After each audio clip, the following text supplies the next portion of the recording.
দক্ষিণ চব্বিশ পরগনার মগরাহাট ২ নম্বর ব্লকের হলুদবেড়িয়ায় অবস্থিত এনআর ন্যাশনাল একাডেমির উদ্যোগে অনুষ্ঠিত হল বর্ণাঢ্য খাদ্য প্রদর্শনী ও ফুড ফেস্টিভ্যাল। মোট ১১৩টি স্টলে প্রায় ১০০ রকমের খাবার পরিবেশন করেন একাডেমির বিজ্ঞান ও কলা বিভাগের ছাত্রছাত্রীরা। প্রায় ৫০০ জনের মধ্যে ৩৫০ ছাত্রছাত্রী এই অনুষ্ঠানে অংশগ্রহণ করে। নবীন বরণ অনুষ্ঠানের সঙ্গেই আয়োজিত হয় এই ফেস্টিভ্যাল।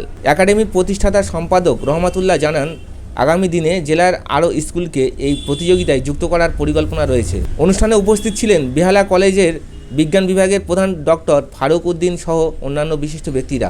তো আপনি যে কথাটা বললেন যে মেধা এবং দুস্থ যারা, তাদের কোনো হেল্প করা হয় কি না।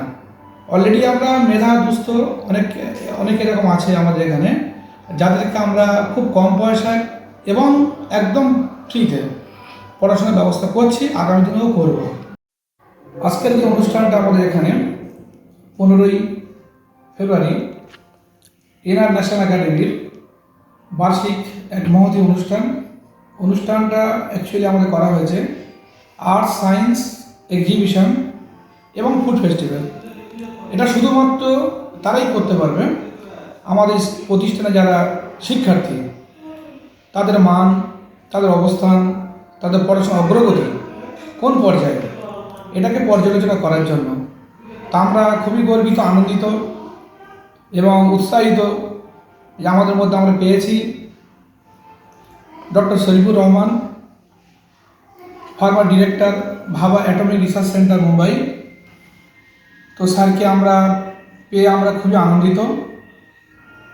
তো এই বিষয়টা আমাদের থেকে অনেকটা বেশি জানবে বা বুঝবে স্যারই, কারণ স্যার তো একটা বিজ্ঞান প্রতিষ্ঠানের মধ্যে আছেন, আর পাশেই আছেন আমাদের স্বনামধন্য গণিতের শিক্ষক